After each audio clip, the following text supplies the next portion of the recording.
In this tutorial, I'm going to show you how to quickly bulk add columns to an existing sheet in Smartsheet so you can save time when expanding your project structure.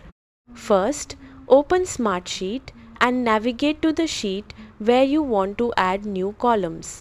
Next, select the column headers that represent the number of new columns you want to create.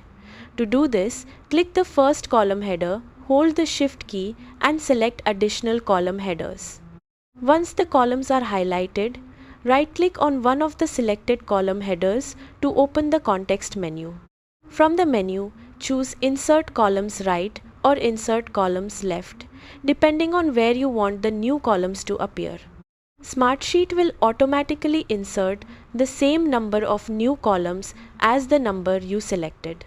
After the columns are added, you can rename them, adjust their column types, and customize them to fit your workflow. If needed, you can also drag and reorder the columns to place them exactly where you want them. That's it.